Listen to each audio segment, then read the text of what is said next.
ثقافات عمل۔ اس نے 11 سال پہلے مجھے چھوڑ دیا تھا۔ سوری ارسلان، تم ایک ہاتھ سے معذور ہو۔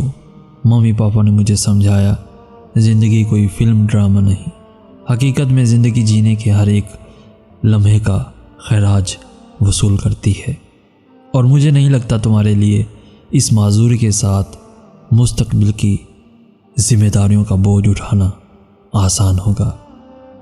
آج ہم شاپنگ پلازا میں ٹکرائے تو ایک دوسرے کو پہچاننے کے لیے دوسری نظر کی ضرورت نہیں پڑی۔ اس نے پوچھا کیسے ہو تم؟ میں مسکرایا، ٹھیک ہوں، شادی ہو گئی، 2 بچے ہیں، ان کے لیے شاپنگ کرنے آیا تھا۔ میرے جھوٹ کا ہر لفظ ہتھوڑے کی ضرب بن کر میرے دل پر لگا۔ وہ مسکرائی، اس کی آنکھوں میں جھلملاتے آنسو شاید میرا وہم تھے۔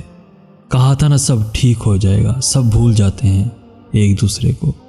اب کی بار میں مسکرایا اور جب بولا تو اپنے لفظوں کی چبھن سے اپنے احساس کو چٹکتے سنا اور لہجے کی کرواہٹ کا بدترین ذائقہ اپنی زبان پر محسوس کیا۔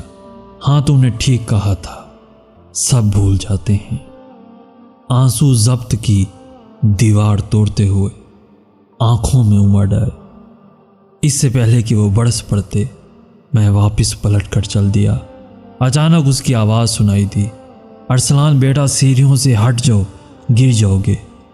اس کے لہجے پر حیران ہوتے ہوئے پلٹ کر میں نے دیکھا، وہ 9-10 سال کے بچے سے مخاطب تھی جو دونوں ہاتھوں سے معذور تھا۔